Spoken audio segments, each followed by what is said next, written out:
ప్రేమ కలిగిన తండ్రి, నీ బిడ్డను లోకములో నుంచి వేరు చేసి ప్రత్యేకపరిచి ఈ రోజునైనా నీ నామం పేరిట బాప్తిస్మానికి సిద్ధపడి ఉండగా ఈ బిడ్డ యొక్క జన్మ కర్మ నైజ పాపని రక్తంలో కడిగివేసి నూతన సృష్టిగా మార్చండి.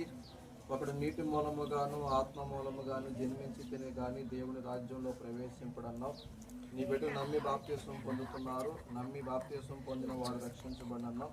గొప్ప రక్షణ బిడ్డకు దయచేసి నీ ఆత్మతో నింపండి. ఇది మొదలుకొని నీ సన్నిధిలో పచ్చని ఒలివ మొక్కల వలి కుటుంబం నాటబడి వదిలి ఫలించి రాకలు ఎత్తబడే గుంపులో ఉంచమని ఏ పదిస్తున్నాము తండ్రి. నెక్స్ట్ టైం పడకమ్మా అందులో ముక్కడు పోయిస్తారు మాకు ఎలా మాకుతారో అలా మాకు ఏం కాదు. కంగారు పడక ఏమన్నా నీకు వాటర్ ఫోబియా ఉందా? అదే అర్థమైంది నాకు. కొంచెం పైప్ ఏం కాదు. ఇదిగో ఒక్క సెకండ్ లో అలాగ అయిపోద్ది అంతే. ఇదిగో ముక్కులో నీ లేకుండా ఉంటే చాలు.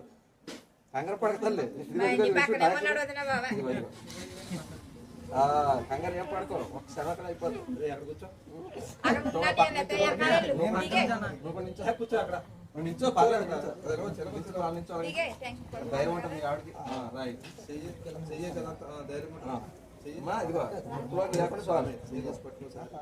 తండ్రి యొక్కయు మూసుకో కుమారుని యొక్కయు పరిశుద్ధాత్మ యొక్క నామంలో ఈ బిడ్డకి బాప్తిస్మం ఇస్తున్నాము.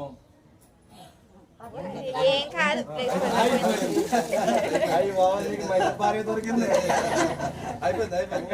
నీళ్ళంటే కంగారు అయిపోయింది. ఈ బిడ్డకి ఎస్పీఆర్ గా నామకరణం చేస్తాం. మీ ఆయన గారి పేరు ఎలీషా, మీ పేరు ఎస్పీఆర్. కొంతమందికి వాటర్ ఫోబియా ఉంటుంది. జాగ్రత్త.